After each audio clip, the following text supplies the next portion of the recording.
Sir नमस्कार, आपका स्वागत है द फ्रीलांस मीडिया पे। नमस्कार।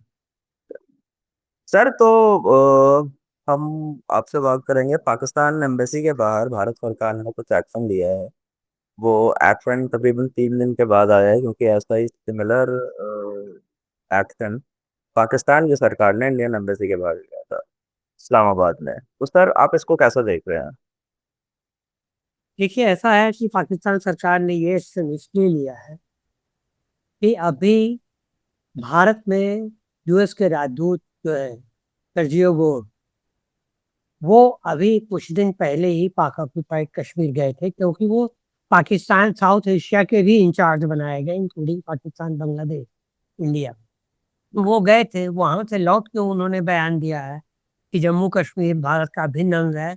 उनके साथ क्या कहते हैं, उमर अब्दुल्ला के साथ बातचीत में उन्होंने कहा कि अभिन्न अंग है।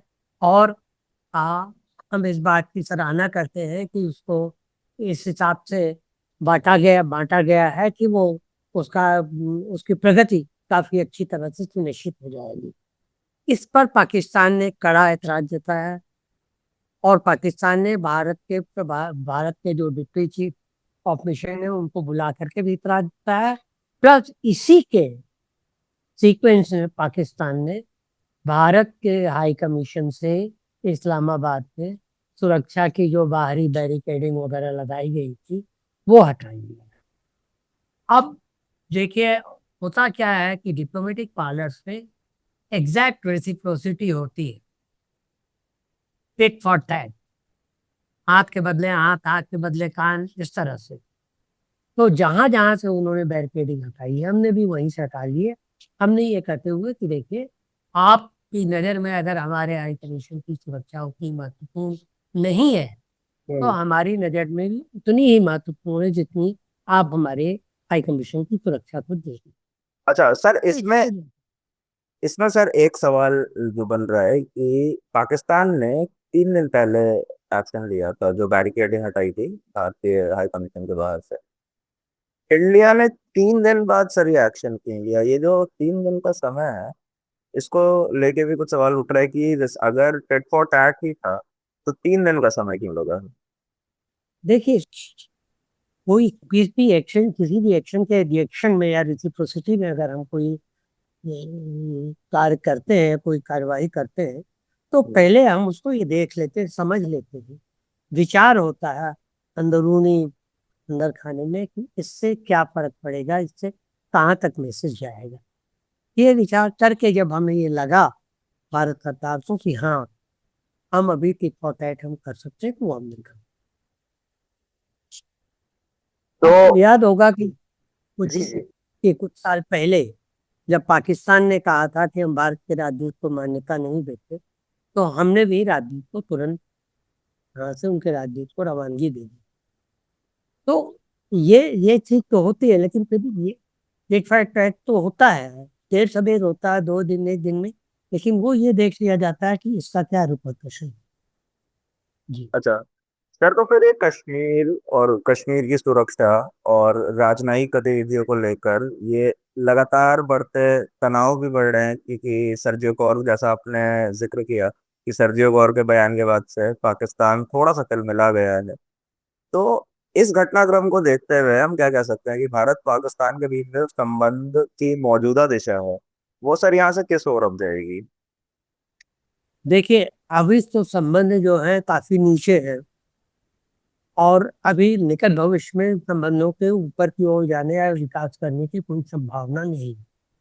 वो इसलिए भी नहीं है कि एक तो पाकिस्तान की विदेश नीति का ये एक मूलभूत आइडिया रहा है कि भारत की निंदा की जाए, भारत की मदम्मत की जाए, भारत की आलोचना की जाए हर मोर्चे पर, चाहे वो ह्यूमन राइट्स कमीशन में हो, चाहे यूनाइटेड नेशंस में हो, चाहे एससीओ में हो, या चाहे किसी भी और उसमें हो। हर मोर्चे की निंदा की जाए, और पाकिस्तान करता रहा। तो हमने भी कह दिया कि खून और सिंधु नदी का पानी एक साथ नहीं चलता। साथ में ये।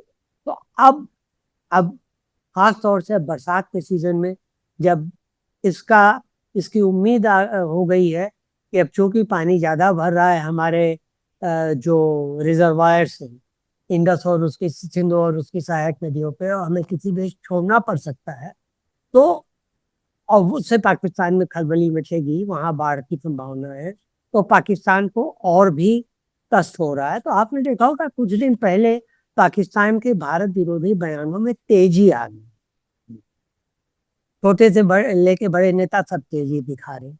और दूसरा दूसरा कारण इसका देखिए ये भी है, जब भी आपने देखा होगा कि फील्ड मार्शल या फील्ड मार्शल जो भी कहिए, आसिम मुनीर ने एक बड़ा रोड प्रिंट तैयार किया, रोड मैप तैयार किया है पाकिस्तान के लिए कि अगले 10 साल तक जिसके तहत पाकिस्तान में अब प्रधानमंत्री का संसदीय शासन नहीं होगा, बल्कि राष्ट्रपति की सरकार चलेगी, जैसे अमेरिका में चली। जी। और उससे भी बड़ी बात यह कि उसमें यह कहा गया है कि भारत की पाकिस्तानी सेना को अब औपचारिक रूप से सिविल गवर्नमेंट के साथ मिला करके अधिकार दिए जाए। तो सर भारत को या भारत की सरकार को तो के लिए तो बहुत चिंता का विषय है। देखिए ये चिंता का विषय तो है, चिंता का विषय इसलिए है कि अगर इनको ऐसे अधिकार दे दिए गए और ये कहा गया कि 10 साल तक ये ऐसा रहेगा और आगे भी सेना की जिम्मेदारियां जिम्मेदारियां बढ़ सकती, जबकि अधिकार बढ़ाएगी। तो इससे देखिए दो दो चीजें होंगी। हम ये जानते हैं कि किसी भी देश की सेना तभी तक वो मतलब अ, तभी तक वो अ, उसका औचित्य बना रह सकता है, महत्व बना रह सकता है, जब तक कि बॉर्डर पे खतरा हो, क्योंकि सेना का मुख्य कार्य बॉर्डर की रक्षा, सीमा की रक्षा। और इसीलिए अपने महत्व को बनाए रखने के लिए वहाँ की सेना हमेशा एक बॉर्डर पे खतरे की हुआ दिखाती है, और खतरे का हुआ दिखाने के लिए हो सकता है छुटपुट आक्रमण भी। दूसरी चीज यह है कि पाकिस्तानी सेना ही है जो आतंकवादियों को पनाह देती है, उनको पैदा करती है, उनका पालन पोषण करती, उनकी फंडिंग करती। तो अगर पाकिस्तानी सेना खुल करके सामने आ जाए कि आधे आधे की हिस्सेदारी है देश चलाने में, तो पाकिस्तानी सेना के संरक्षण में पल रहे आतंकवादी और भी ज्यादा एक्टिव होंगे। ये दो चीजें भारत के लिए चिंता का विषय हो सकती है।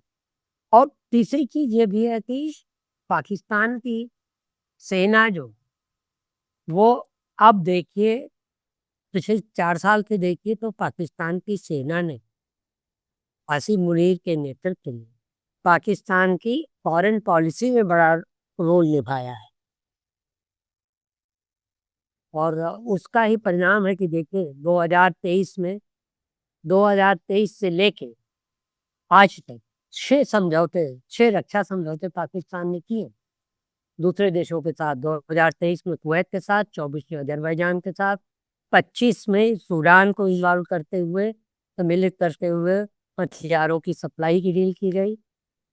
25 में ही लीबिया के साथ, 26 में सोमालिया के साथ, और अब 26 में ही सऊदी अरब और तुर्की के साथ एक बहुत महत्वपूर्ण डिफेंस समझौता हुआ।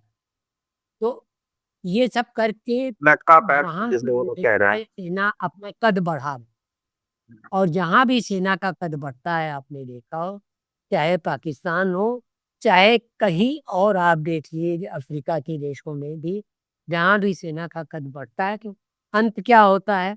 अंत वही होता है जो अयूब खान के साथ हुआ, जो याहिया के साथ हुआ, या जो परवेज मुशर्रफ के साथ हुआ, कि 2 साल तक सेनाध्यक्ष बने रह के सेना सैन्य शासन चलाने के बाद वर्दी उतार के शेरवानी पहन ली जाती है और सिविलियन प्रेसिडेंट बन जाते हैं। मानसिकता वही रहती है। तो हमें इसका भी डर है कि वो सेना की वो मानसिकता वही रहेगी, और जिसकी वजह से हमेशा हमें सुरक्षा पर खतरा है। अच्छा सर, एक आखिरी सवाल आपसे मैं पूछूंगा, फिर इस बातचीत को हम विराम देंगे। तो ये जो सर टिट फॉर टैट जिसे आप बता रहे थे, और जो ये कार्रवाई हुई है, ये यहीं पे खत्म हो जाएगी कि वहां पे उन्होंने एम्बेसी के बाहर जो भी संरचनाएं थी उनको तोड़ा, हमने भी तोड़ा। या ये बात सर आप देख रहे हैं कि थोड़ी और आगे बढ़ सकती है यहाँ से, कि नहीं, ये मेरे अभी ख्याल सिर्फ से पहला ये एक step अभी तो आगे नहीं बढ़े। अभी तो ये आगे नहीं बढ़े, क्योंकि अभी पाकिस्तान में इतनी हिम्मत नहीं है कि थोड़ा सा और आगे जाए। आपको याद होगा कुछ दिन पहले कनाडा के साथ क्या हुआ था, जब पिछली सरकार कनाडा की थी। हमारे हाई कमीशन में कनाडा में ओटावा में आतंकवादी घुस गए कि यार यूके के है। साथ क्या हुआ था। यूके में लंदन में हमारे यहाँ लोगों ने फ्लैग को डिफेस किया था, हमारे हाई कमीशन में। हमने यहाँ से उनकी सिक्योरिटी हटा ली। उसके बाद से कुछ नहीं, उसके बाद पे वो लाइन पर आ गए। उम्मीद है कि पाकिस्तान वाले भी उतनी तो लाइन पे आ ही जाए, क्योंकि उनके यहाँ तो दोहरी, हमारे यहाँ तो एक चीज ये है कि हमारे यहाँ तो आतंकवादियों से खतरा है, आतंकवादी बॉर्डर पार करके आते हैं, हम तो वहां पे वो कर लेते हैं। लेकिन वहां पे जो हमने, यहाँ पे जो हमने हटा ली, उसकी उससे पाकिस्तान को समस्या होगी, क्योंकि और दूसरे एलिमेंट जो पाकिस्तान के खिलाफ है वो यहाँ से कुछ कर सकते हैं। सर हमारा तो अमेरिका को पाकिस्तान भी, क्या आप इसमें बिल्कुल सर तो। अमेरिका अमेरिका का भी एक्टिव रोल देखते हैं? क्योंकि चाहे वो ऑपरेशन सिंदूर हो, चाहे आसिम मुनीर का व्हाइट हाउस में ट्रम्प के साथ डिनर हो, ये सारी घटनाएं जो हुई थी अपने आप में महत्वपूर्ण है। क्या उसका भी सर कुछ आफ्टर इफेक्ट हम देख पा रहे हैं जो अभी हो रहा है, या फिर आगे की कुछ अगर गतिविधि होगी तो? क्योंकि जैसा आपने सबसे पहले ये बात बोली कि सर्जियो गौर यहाँ आए थे और उन्होंने भारत का जो कश्मीर है उसको रिकॉग्नाइज किया और उसके समर्थन में बात की, तो पाकिस्तान क्या तिलमिला गया इससे? देखिए, पाकिस्तान में नाराजगी तो हुई, खटपटाहट तो हुई है, क्योंकि पाकिस्तान अमेरिका को इस वक्त अपना सबसे बड़ा दोस्त मानता था, और पाकिस्तान कोशिश कर रहा था श्रेय लेने की, अमेरिका और ईरान के बीच युद्ध खत्म कराने की। वो हो नहीं पाया। तो अब पाकिस्तान को ये लग रहा है, कुछ भले छोटे मोटे समझौते कर दिए, ट्रम्प के दामाद के साथ कर दिया कि ठीक है क्रिप्टो करेंसी करेंगे, या डेकोरिक जो वहाँ पर है खदान है, वहाँ रेयर अर्थ्स की, उसके लिए कुछ करेंगे। लेकिन ये छोटी छोटी बातें, और दूसरी चीज शायद पाकिस्तान को अभी भी नहीं समझ में आ रहा कि ट्रम्प की मानसिकता क्या है। ट्रम्प को आप ट्रम्प ऐसा है कि उनको खुद ही नहीं पता वो कब क्या करने वाले। आज आप उनकी बड़ाई कर दें, कल वो आपको ही काट दें। सर तो पाकिस्तान, ये क्या हम ये भी कह सकते हैं कि पाकिस्तान भी 100% ट्रस्ट नहीं कर रहा है, क्योंकि अभी पाकिस्तान ने हाल ही में टर्की और सऊदी अरब के साथ मक्का पैक्ट रन किया था। देखिए तो न क्या क्या पाकिस्तान, हाँ। हाँ, तो क्या पाकिस्तान एक ऑल्टरनेट स्टेट ऑफ पावर या फिर एक ऑल्टरनेट स्टेट ढूंढ रहा है जिसमें ग्रुप ऑफ नेशंस एक अलग पावर है, एक दूसरी शक्ति है जो अमेरिका के बिना भी बन रही हो? देखिए, आपको याद होगा कि अमेरिका की तो बात छोड़िए, कुछ साल पहले इमरान खान के टाइम में पाकिस्तान ने एक अलग मुस्लिम ब्रदरहुड बनाने की कोशिश की, जिसमें पाकिस्तान, तुर्की और मलेशिया शामिल होते। जी। और एक बार सऊदी अरब ने भुड़की दे दी तो सब लोग अपने अपने दरबों में चुप होके बैठ। हाँ जी। अब इस वक्त पाकिस्तान अमेरिका के अल्टरनेटिव में कुछ और ग्रुप खड़ा करने की कोशिश नहीं कर। पाकिस्तान की बड़ी दुविधा है। दुविधा यह है कि देखिए, एक इसमें अपनी गर्दन फंसा ली है उसने, ईरान वालों। मध्यस्थ का मतलब होता है कि एक तो मध्यस्थ इतना ताकतवर हो कि उसकी बात मानी भले न जाए, सुनी जाए ध्यान से। पाकिस्तान में वो चीज़ नहीं है। पाकिस्तान पे ना आज के स्थिति में अमेरिका ट्रस्ट करता है, ना ईरान ट्रस्ट। भले ही आए जाए ऊपर से डिप्लोमेटिकली ये दिखाएं कि हम बात करने की कोशिश कर रहे हैं, लेकिन आप समझते हैं कि पाकिस्तान की सऊदी अरेबिया और तुर्की के साथ ये समझौता हुआ, इससे ईरान चिढ़ेगा नहीं? ईरान बिल्कुल चिढ़ेगा। और पाकिस्तान के ऊपर ये भी आरोप लगाया गया कि चीन से जो ईरान को सहायता से सामग्री मिल रही है, वो बाई बाई एयर आ नहीं सकती। ईरान के पास एयर पावर खत्म हो चुकी है, एयरपोर्ट्स। बाई शिप आ नहीं सकती, क्योंकि अमेरिका का पहरा है। बाई रोड ही आएगी, और वो ये कहा जा रहा है कि बाई कजाकिस्तान रोड के रास्ते कजाकिस्तान पाकिस्तान होते हुए ईरान भेजी गई। तो मतलब अमेरिका भी इस पे संदेह कर रहा है कि पाकिस्तान गुप्त तरीके से डबल एजेंट का काम कर रहा है चीन के, और पाकिस्तान चीन को मना नहीं कर सकता। अभी पाकिस्तान की स्थिति ऐसी नहीं आई, तो उसको चीन और अमेरिका में से इसको चुनना। ये 1971 नहीं है जब पाकिस्तान, जब किसिंगर की वजह से, भुट्टो की वजह से अमेरिका और चीन की दोस्ती पाकिस्तान ने कर दी। अब दोनों के बीच में पाकिस्तान की तो और बलूचिस्तान की अपनी अलग समस्या है ही। तो अब पाकिस्तान बड़े जुराहे पे है, और ऐसे में ये सेना के लिए बड़ा मुमकिन होता है कि ऐसे में सेना सत्ता हथिया ले, जिसकी कोशिश थोड़ा सा विलायत ढंग से मुनीर करने गया। जी ठीक है सर, हम आपसे फिर कोशिश करेंगे और मुद्दों पे बात करने की, आपसे फिर से जुड़ेंगे। आप फ्रीलांस मीडिया पे आने के लिए आपका बहुत धन्यवाद। मैं हूँ महेंद्र।